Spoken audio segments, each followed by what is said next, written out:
ఇప్పుడు ఈ ఎవిస్ హాస్పిటల్ని సంప్రదించండి. స్కానింగ్ కూడా ఫ్రీగా చేస్తున్నారు. Avis hospitals.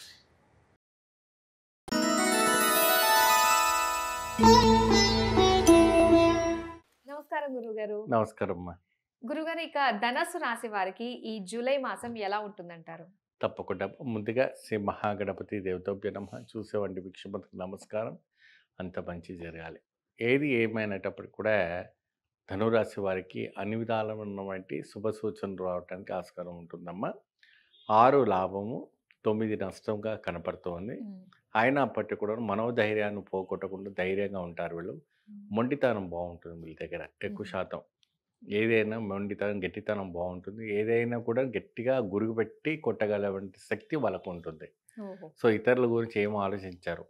సో ఎవరు ఏమన్నా ఏం పట్టించుకోరు. నాది నా ఒక ఇది అన్నట్టుగా ధైర్యంగా ముందు సాగుతూ ఉంటారు కాబట్టి సో దాంట్లో చాలా వరకు సక్సెస్ఫుల్ అవ్వడానికి అవకాశం కనపడుతూ ఉంటుంది. ధనురాశి వాళ్ళు కూడా చక్కగా అదే విధానమైనటువంటి పరిహారాలు చేసుకుంటే అద్భుతమైన ఫలితం లభిస్తుందండి. సో ముఖ్యంగా వీళ్ళు వ్యాపారం చూసుకుంటే చాలా వరకు లాభదాయకంగా రావడానికి ఆస్కారం కనబడుతుంది. రైతులను చూసుకుంటే కూడా అదే విధంగా మంచి దిగుమతి ఎగుమతిలో కూడా మంచి లాభదాయకం రావడానికి మంచి అవకాశాలు కనపడుతూ ఉంటుంది.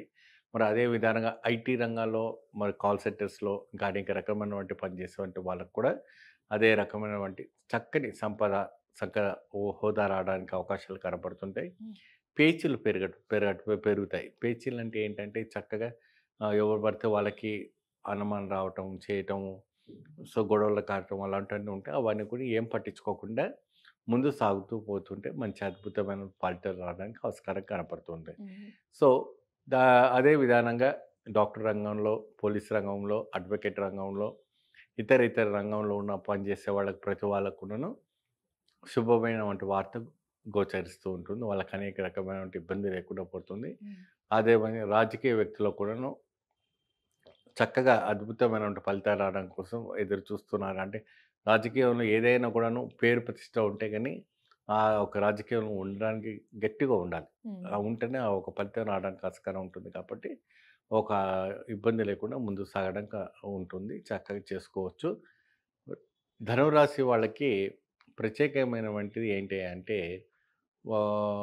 మనోధైర్య ద్వారా ఏదైనా సాధించుకుంటాము, ఏదైనా తెచ్చేసుకుంటాము, ఏదైనా దిగ్విజయం చేసేసుకుంటాం అన్నట్టు ఒక ఫలితం లభిస్తుంది.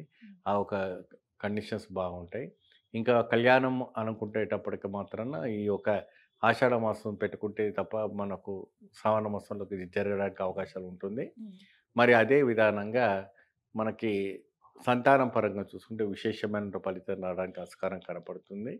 సో అనేక రకమైనటువంటి అప్పుల బాధ, రుణ బాధ రెమెడీస్ నుంచి కూడా మీరు బయటపడడానికి కనపడడానికి అవకాశాలు ఉన్నాయండి.